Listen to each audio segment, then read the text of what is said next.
મનુ મહારાજને બે દીકરા હતા, ઉતાનપાદ અને પ્રિયવ્રત. એમાં ઉતાનપાદને બે પત્ની હતી, એકનું નામ સુનીતિ હતું, એકનું નામ સુરુચિ હતું. હવે થયું એવું કે સુનીતિ હતી ને તેને પરિણા પછી ઘણા સમય સુધી ઉતાનપાદના ઘેરે સંતાનનો જન્મ ન થયો.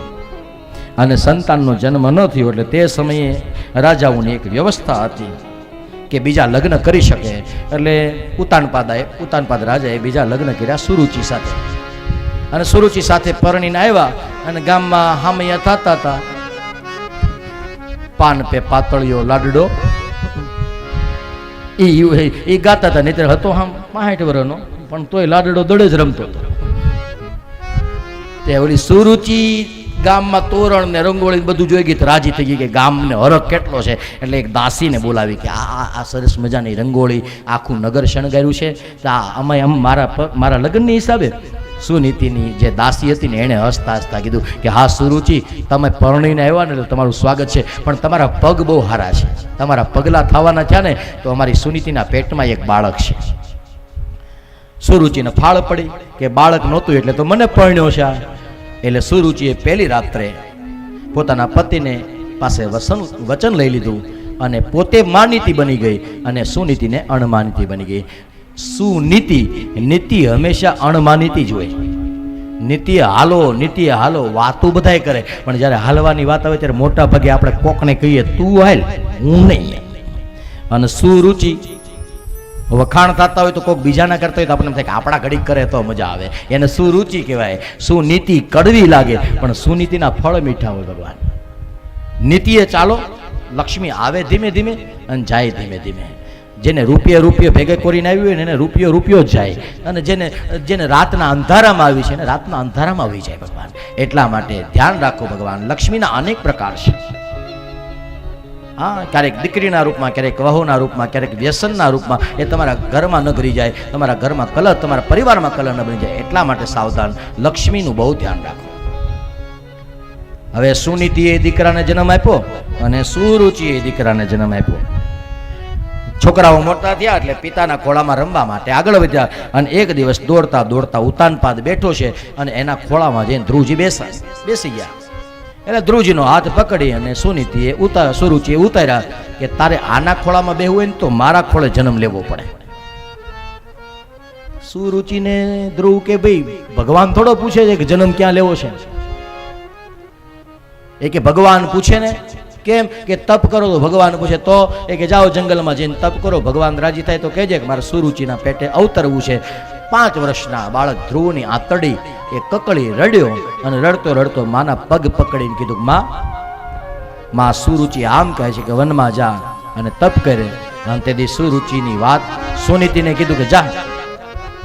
સુનીતિએ કીધું માં કોઈ દી ખોટું ન બોલે, માં કહેતા હોય સાચું, તું તમ તાર તપ કરવા જા. દાસીએ કીધું કે આ તમે શું કરો છો?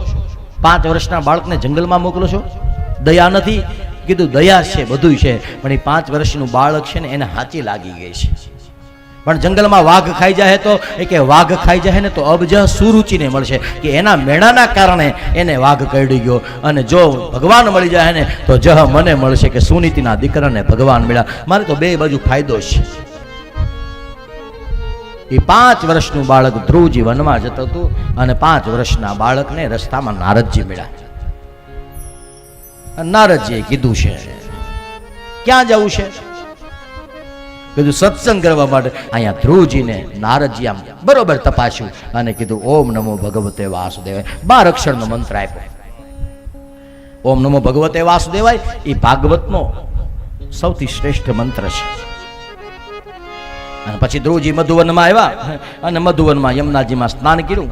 પહેલા દિવસે ઉપવાસ કર્યો, બીજા દિવસે તપશ્ચર્યાનો આરંભ કર્યો, ત્રીજા દિવસે એક આસન ઉપર બેસી અને ધ્યાન ધર્યું છે. માત્ર ફળનો આહાર કરે. 1 મહિનો ફળ ઉપર રહ્યા. બીજો મહિનો આવ્યો, સંયમ વધાર્યો. 6 દિવસ મહિનામાં ધ્યાનમાં બેસે, કાંઈ ફળ ઉપર બેસીને. ત્રીજો મહિનો થયો, એક આસને, હવે તો ફળ પણ ખાવાનું બંધ થઈ ગયું.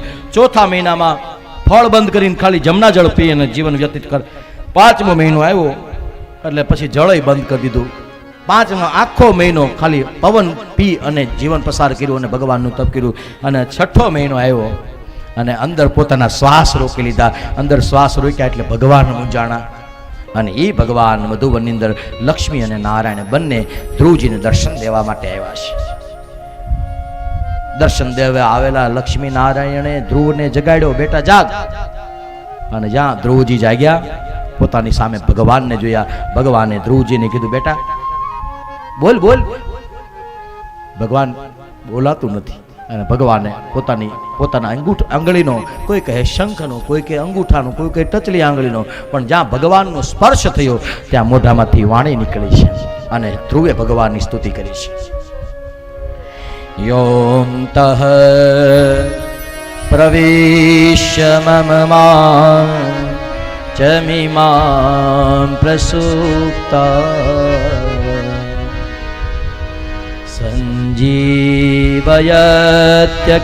શક્તિધરઃ સ્વધામ્ના અન્યાંચ હસ્તચરણ શ્રવણત્વગાદિં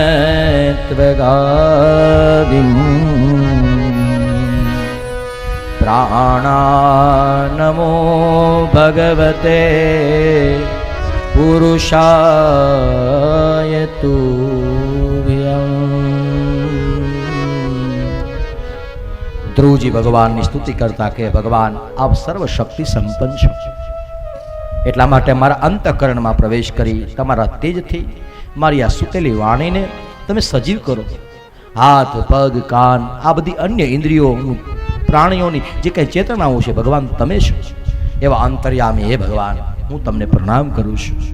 મારી બુદ્ધિમાં પ્રવેશી મારા મન બુદ્ધિને સત્કર્મની પ્રેરણા આપનારા હે ભગવાન, તમને હું વારંવાર વંદન કરું છું. જ્ઞાનનો અંત થયો ભગવાન, માયાનું પ્રપંચ તૂટી ગયું અને હવે મારી ઈચ્છા છે ભગવાન, મારે ઘરે નથી જવું, મારે તમારી સાથે વૈકુંઠમાં આવવું છે. અને ત્યારે ધ્રુવને ભગવાને કીધું, બેટા તને જેમ ઈચ્છા મારાથી છે ને એમ તારા બાપની તારાથી કાંઈ ઈચ્છા હોય. દરેક મા બાપને સંતાનથી કાંઈ આશા હોય, ઈચ્છા હોય. એટલે એક ભક્ત તરીકેની ફરજ જે હતી તને પૂરી થઈ ગઈ, તારે મને મેળવવો જોઈએ, એ પૂરી થઈ ગઈ. પણ હવે દીકરા તરીકેની ફરજ તારે પૂરી કરવાની છે. ધ્રુવજીએ સરસ મજાનું તપ કર્યું, વ્રત કર્યું, ભગવાનનું ધામ મેળવ્યું અને અંતે ઉત્તરની દિશાની સ્થિર થઈને બેઠા છે.